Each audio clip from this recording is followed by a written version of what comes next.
नीट परीक्षेत झालेल्या गोंधळानंतर आता शिक्षण मंत्री धर्मेंद्र प्रधान यांच्या राजीनाम्याच्या मागणीसाठी सोनम वांगचुक हे उपोषणाला बसलेले आहेत आणि या सोनम वांगचुक यांना पोलीस यांनी आंदोलन स्थळावरून आता जबरदस्तीने हटवलेलं आहे। पोलिसांनी वांगचुक यांना जबरदस्तीने रुग्णालयात नेण्यात आलेले आहे। उपोषणाचा 21वा दिवस आहे आणि या दिवशीच म्हणजे आजच्याच दिवशीच पोलिसांनी या सगळ्या कारवाईला सुरुवात केली आहे। पोलिसांच्या या कारवाईनंतर जंतर मंतरवर मोठा गोंधळ उडालेला आहे।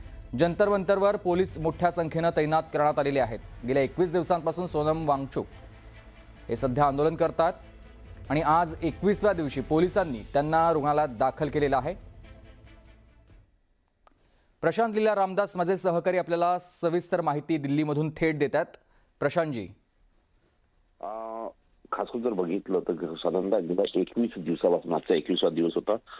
पर्यावरण जे कार्यकर्ते आहेत सोनम वांगचुक त्यांना आज दिल्ली पोलिसांनी ते जंतर मंतर परिसरातून हटवलेलं आहे। महत्वाचं म्हणजे या संदर्भात दिल्ली पोलिसांनी आता नुकतंच स्पष्टीकरण देखील दिलेलं आहे। त्यांनी म्हटलं आहे की उच्च न्यायालयाच्या आदेशानुसार आणि वैद्यकीय तज्ञांच्या सल्ल्यानुसार खास करून सोनम वांगचुक बरोबर। प्रशांतजी, मी तुम्हाला थोडंसं थांबवतोय। आपल्यासोबत सामाजिक कार्यकर्त्या अंजली दमानिया थेट जोडल्या गेलेल्या आहेत। दमानियाजी, आपण पाहतोय सोनम वांगचुक गेल्या 21 दिवसांपासून उपोषण करत होते, मात्र आज त्यांचं उपोषण थांबवत पोलिसांनी त्यांना रुग्णालयात दाखल केलेलं आहे। कसं पाहता या घटनेकडे?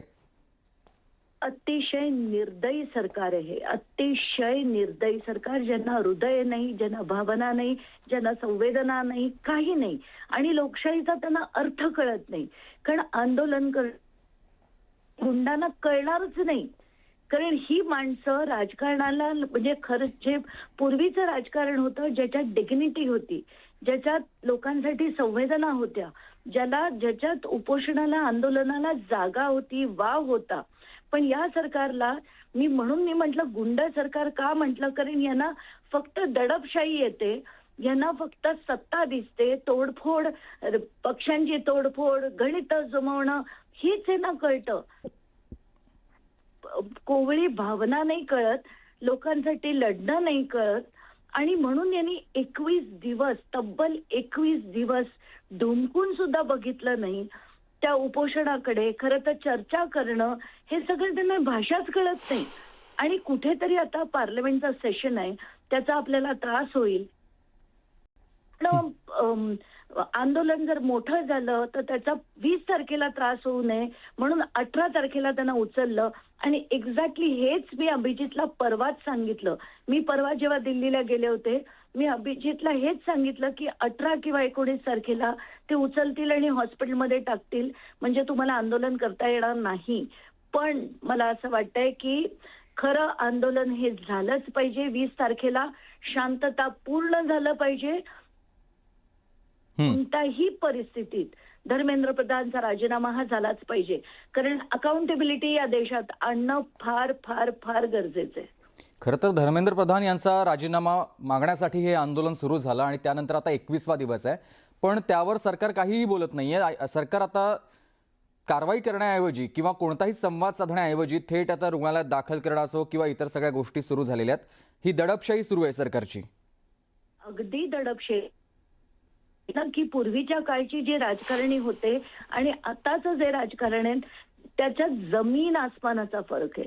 पूर्वी कसं होतं, जरा डिग्निफाईड राजकारण व्हायचं, विरोधी पक्ष असो सत्ताधारी पक्ष असो त्यांच्यात इतकं रौद्र रूप कधी नव्हतं जे आता आपल्याला बघायला मिळतंय।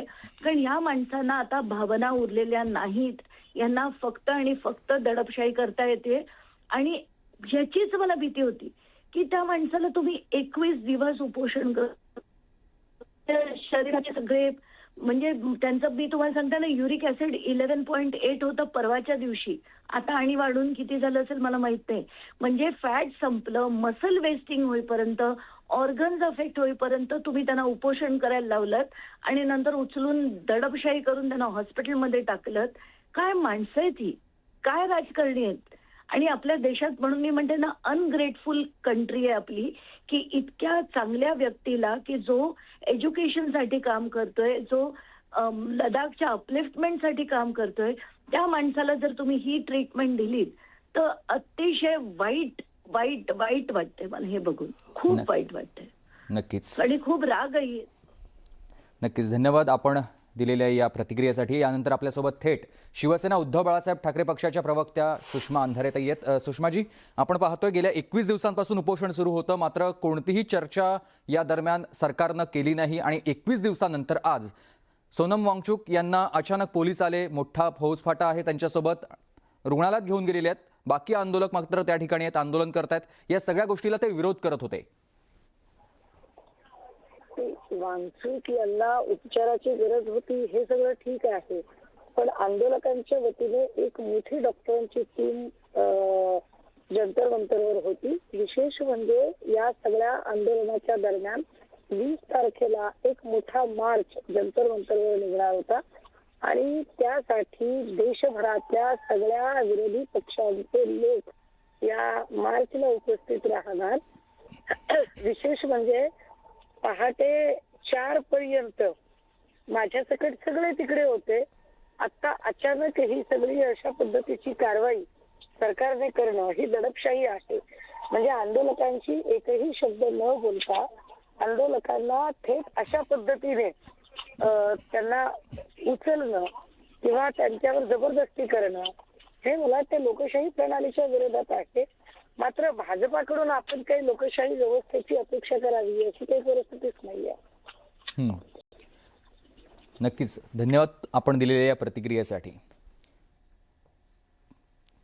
तर देशाच्या राजधानी दिल्लीतल्या जंतर मंतरवर सुरू असलेल्या पर्यावरणवादी आणि शिक्षणतज्ञ सोनम वांगचुक यांच्या उपोषण आंदोलनानं आज एक महत्त्वाचा टप्पा गाठलेला आहे. तब्बल 21 दिवसांपासून सुरू असलेल्या या आंदोलनादरम्यान आज अचानक पोलिसांनी हस्तक्षेप करत सोनम वांगचुक यांना वैद्यकीय तपासणीसाठी रुग्णालयात हलवलेलं आहे आणि या घटनेमुळे आंदोलन, प्रशासन आणि लोकशाही हक्क याबाबत नव्यानं चर्चा सुरू झालेली आहे. सोनम वांगचुक हे लडाखमधील प्रसिद्ध सामाजिक कार्यकर्ते आहेत. नवोन्मेषक आणि पर्यावरण रक्षक म्हणून ओळखले जातात. 3 इडियट्स चित्रपटातील फुनसुक वांगडू या पात्रासाठी प्रेरणास्थान ठरलेले वांगचुक गेल्या काही वर्षात लडाखच्या पर्यावरणीय आणि राजकीय प्रश्नांवर सातत्यानं आवाज उठवतात. वांगचुक यांना उपोषण स्थळावरून हटवण्यावर दिल्ली पोलिसांकडून स्पष्टीकरण आता देण्यात आलेलं आहे. माननीय उच्च न्यायालयाचे आदेश आणि तज्ज्ञ डॉक्टरांच्या वैद्यकीय सल्ल्यानुसार प्रसिद्ध पर्यावरण कार्यकर्ते श्री सोनम वांगचुक यांची प्रकृती खालावलेली आहे. प्रकृती लक्षात घेता त्यांना आवश्यक त्या वैद्यकीय उपचारांसाठी रुग्णालयात हलवण्यात आल्याचं पोलिसांनी सांगितलं आहे. माननीय उच्च न्यायालयाच्या या आदेशाचं पालन करत असताना काही आंदोलकांनी पोलिसांच्या कारवाईत अडथळा आणण्याचा प्रयत्न केला आहे आणि यामुळे घटनास्थळी काही काळ किरकोळ गोंधळाची परिस्थिती निर्माण झाली होती. मात्र पोलिसांनी अत्यंत संयम बाळगून ही संपूर्ण प्रक्रिया शांततेत आणि सुरक्षितपणे पार पाडली आहे. जंतर मंतर लवकरात लवकर आणि शांततापूर्ण मार्गानं ती जागा रिकामी करावी असं आवाहन पोलिसांनी आंदोलकांना केलेलं आहे. सोनम वांगचुक यांना आंदोलन स्थळावरून हटवल्यानंतर आदित्य ठाकरेंनी ट्विट करत प्रतिक्रिया दिली आहे. किती लाजिरवाणी गोष्ट आहे.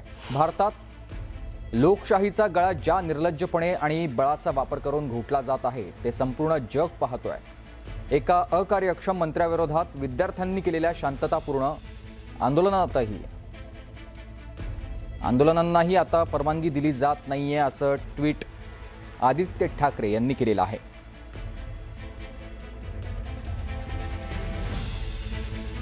सोनम वांगचुक यांना उपोषण स्थळावरून हटवल्यानंतर सीजेपीचे संस्थापक अभिजित दिपके यांच्या घराबाहेर मोठा पोलीस बंदोबस्त तैनात करण्यात आलाय. कोणताही गोंधळ होऊ नये यासाठी पोलिसांनी मोठा बंदोबस्त तैनात केलेला आहे.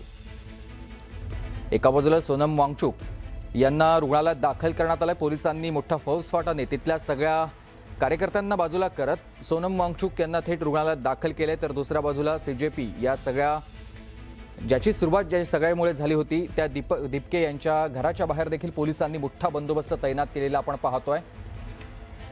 दिपकेंच्या घराबाहेर पोलिसांचा हा बंदोबस्त, तर दुसऱ्या बाजूला जंतर मंतरवर देखील पोलिसांचा मोठा बंदोबस्त आहे आणि इथल्या सगळ्या आंदोलकांना इथून आता हा परिसर मोकळा करण्यासाठी आवाहन केलं जात आहे.